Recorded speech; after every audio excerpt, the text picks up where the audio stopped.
भारताचे संविधान बदलणार आणि हा दावा केला आहे प्रसिद्ध कथाकार व धर्मगुरू जगद्गुरू रामभद्राचार्य यांनी.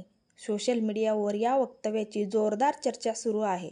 पण खरंच संविधान इतकं सहज बदलता येतं का? चला जाणून घेऊया सत्य. अलीकडे रामभद्राचार्य यांनी असे वक्तव्य केल्याचे व्हिडिओ आणि पोस्ट सोशल मीडियावर व्हायरल झाले.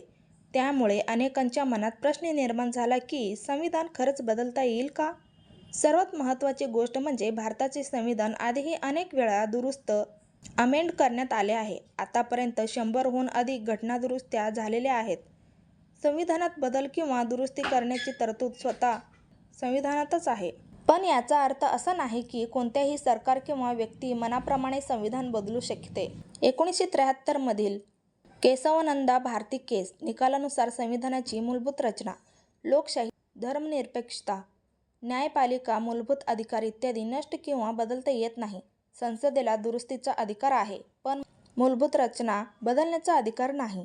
उदाहरणार्थ, 1976 मध्ये 42व्या घटनादुरुस्तीने प्रस्तावनेत समाजवादी आणि धर्मनिरपेक्ष हे शब्द जोडले गेले होते. हा देखील संविधानातील बदलच होता. म्हणून सोशल मीडियावर दिसणारा उद्या संविधान पूर्ण बदलणार असा दावा अतिशयोक्तीपूर्ण असू शकते. संविधानात दुरुस्ती होऊ शकते, संसदेला अधिकार आहे, पण संविधानाची मूलभूत रचना बदलता येत नाही. कोणत्याही एका व्यक्तीच्या वक्तव्यामुळे संविधान बदलत नाही. संविधान हे केवळ पुस्तक नाही, तर भारताच्या लोकशाहीचा पाया आहे. त्यामुळे कोणतेही व्हायरल वक्तव्य ऐकण्यापूर्वी तथ्य तपासा, कारण लोकशाहीमध्ये भावना नाही तर माहिती महत्त्वाची असते. तुमच्या मते संविधानातील कोणती गोष्ट महत्त्वाची आहे?